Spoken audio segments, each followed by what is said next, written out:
এই বেরং বোরিং পাখাটাকে ভাবলাম একটু কালারফুল করে দিই। দেখো চট করেই কিন্তু কালারফুল হয়ে গেল। না না না, এখনও কাজ অনেকটা বাকি।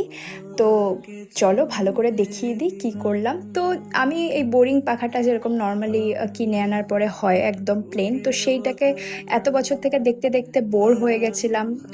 তো ভাবলাম একটু কালারফুল করে দেওয়া যাক। মানে আসলে কি বলবো, যখন মাথায় সব ভূত চাপে তখন এরকমই করি আমি।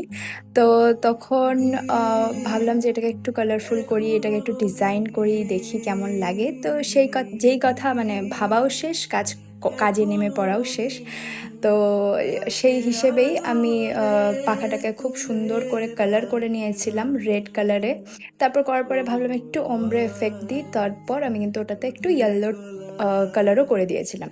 তারপর আমি ভাবলাম যে এখন এটাকে একটু ডিজাইন করা যাক। তারপর আমি একটু সামান্য ওই কলকার যে মোটিভগুলো হয় ওগুলো দিয়েই আমি একটু ডিজাইন করতে যাচ্ছিলাম।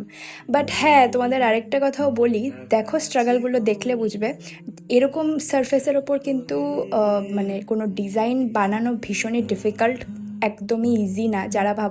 যারা ভাবো কি, আমিও প্রথমে ভেবেছিলাম ইজিলি করে নেব, বাট যখন করতে যাচ্ছিলাম তখন আমি বুঝতে পারছিলাম যে কতটা চাপ। কারণ এগুলো স্মুথ নয়, একদম সমান নয়, দেখতেই পাচ্ছ কেমন এবড়ো খেবড়ো হয়। তো এগুলোর উপর প্রপার একটা ডিজাইন তোলাও কিন্তু ভীষণই ডিফিকাল্ট।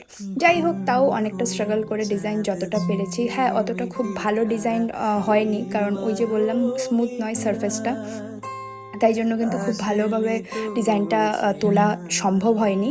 তাও আর কি যতটা হয়েছে আমি তাতেই খুশি। কিছু না হওয়ার থেকে কিছু হওয়া আমি মনে করি অনেক বেটার। তো যাই হোক, এই তো ডিজাইনটা দেখো আমি কীভাবে করছি। হ্যাঁ, মাঝে মাঝে অনেকগুলো ক্লিপই আমি তোমাদের সাথে শেয়ার করতে পারিনি, কারণ কি এক তো আমার মনেই ছিল না যে আমাকে ভিডিও স্টেপ বাই স্টেপ নিতে হবে, তো সেটাই একটা অন্যতম কারণ। আর সত্যি কথা বলতে একটা আর্ট যখন আমি করি না, তখন মানে আমার আর অন্যদিকে ধ্যান দিতে ভালো লাগে না। তো যাই হোক, ফুল ফাইনাল লুক হচ্ছে এইটা। তো কোথায় বোরিং একটা পাখা ছিল, তারপর ওকে এরকম কালারফুল বানালাম। তোমাদেরকে